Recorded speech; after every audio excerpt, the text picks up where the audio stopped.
In this video, I will discuss Ritornello 3 and episode 3 of the Brandenburg Concerto, the Allegro part.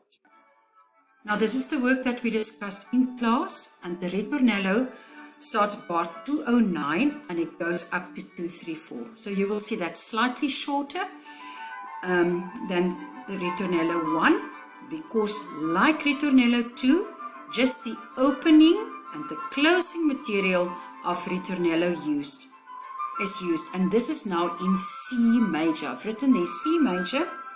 It's reorchestrated and extra material is inserted between the two ideas.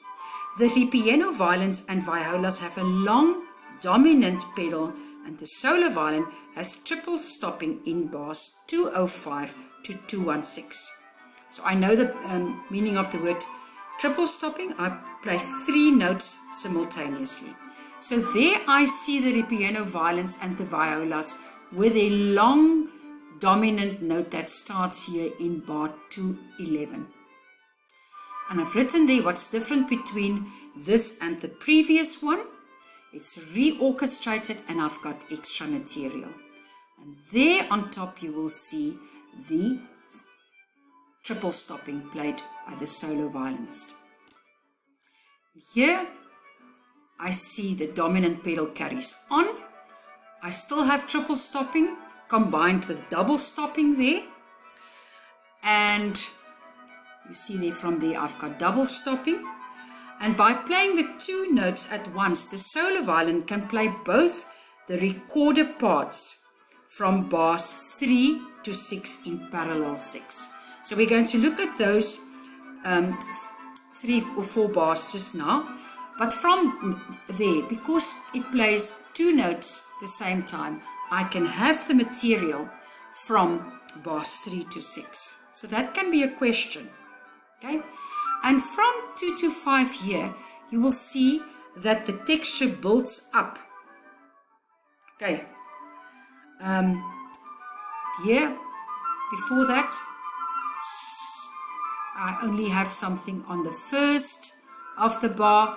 Here it gets a little bit more dense, and when it comes to 2 to 5, I've got quite a dense counterpoint with up to 8 different lines at once. Okay, so just mark that in your music as well. So here I have the other bars there, and you can see that in 2, 3, 1, I have the cadential Emiola figure. Okay, that figure of 3 against 2 appearing from bar 2, 3, 1, and the ritornello ends with a perfect cadence in C major. I take you back to the beginning that you can see the material of the solo violin in that part that I showed you just now. By playing the 2 notes at once, the solo violin can play both recorded parts from bars 3 to 6. So let's look at bars 3 to 6. So you see there I have the material 3, 4, 5, 6. And that is the material that it can play in parallel 6. So go back to your beginning of the score to find the opening and the closing material of this ritornello, that you can see that. Now at the end of this page, I will have episode 3, bars 235 to 262. Here Bach wrote only one of the 2 dynamic markings found in the whole movement. You see that pianissimo that I circled. We know that not a lot of the dynamic markings were showed in the music of the Baroque time. You see the pianissimo there in the 2 recorded parts. The episode begins with a very close canon in 3 parts, just 1 quaver apart. So I see there, see, okay, it's only a quaver apart, played by the solo violin. Okay, you see the solo violin, and I see the ripieno first and second violins. So it starts there, goes there, goes there. Okay. After material from the opening 2 bars of the movement is heard in bar 241 to 242 in C major, the violin begins another long passage of continuous semiquavers. Okay, so let's quickly go back to bars 1 and 2, the opening 2 bars of the movement. So there I have the material of the opening movement, 2 bars of the opening. So go back to these that you can see the material there. So after the 2 bars are heard in bars 241 and 242 in C major, the violin begins another long passage of quavers taken from episode 1, and I want you to go to bar 120 that you can see where this material comes from. But now it goes back to G major. The opening 2 bars of the movement are heard again in 249 to 250. Okay, so find the 249 and the 250, followed by the canon from the start of this episode, but now in G, and then the solo violin figuration from episode 1 in D major. So I've got a lot of modulations there. Underneath the violin, the first recorder and the viola alternate with the second recorder and cello, where they play in tenths. So it's quite difficult to fit everything in here, but I've got some things that I marked in on my music. So here you see that I've got a long passage of quavers in my solo violin, and this is taken from episode 1, bar 120. Okay, and there I see material 241 and 242 from the opening 2 bars. I see a fortissimo marking there with the violins. Okay, and if I get here to 249, 250, there I have the opening 2 bars again used, that material. This material played by the violin is from episode 1. Now it goes to D major. Okay, and here, if you go to the other parts here, I have that canon.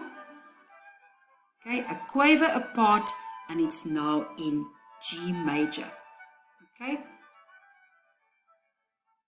so there I see that, and I see how this pattern is alternating there, also with the viola and the cello. And there at the end of this episode 3, I am in the key of D major. So let's go through everything of Ritornello 3 and episode 3. You have to know the bar numbers, and like Ritornello 2, just the opening and closing material of Ritornello 1 is used here in C major. So find the opening material, find the closing material, and compare the 2 with each other. But it is reorchestrated, that's the difference, and extra material is inserted between the 2 ideas. So that is what's different in this ritornello. The ripieno violins and violas have a long dominant pedal, find that on your music, and the solo violin has triple stopping in bars 215 and 216. I showed that to you. And double stopping from bars 217. And I also showed you the bars 3 to 6, where now the solo violin from bars 217 can play both the recorder parts. And that is the material, bars 3 to 6 is the material used for this. The texture builds up. We saw in bar 2 to 5 that it's quite dense counterpoint with up to 8 different lines at once. And I also showed you the cadential hemiola figure from 231, and then the ritornello ends in bar 234 with a perfect cadence in C major. They like asking what type of cadence I have there. Episode 3, bars 235 to 262.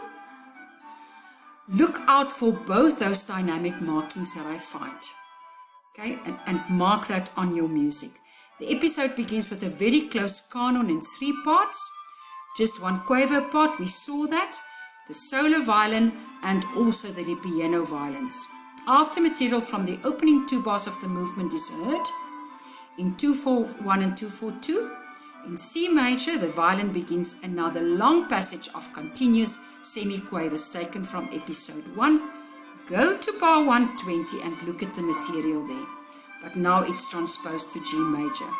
The opening 2 bars of the movement are heard again in 249 to 250, followed by the canon from the start of the episode, but now in G, and then the solo violin figuration from episode 1 is now in D major. Underneath the violin, I saw the recorder and viola playing in 6, alternating with the second recorder and the cello playing in 10s. So go through this that you really know your work.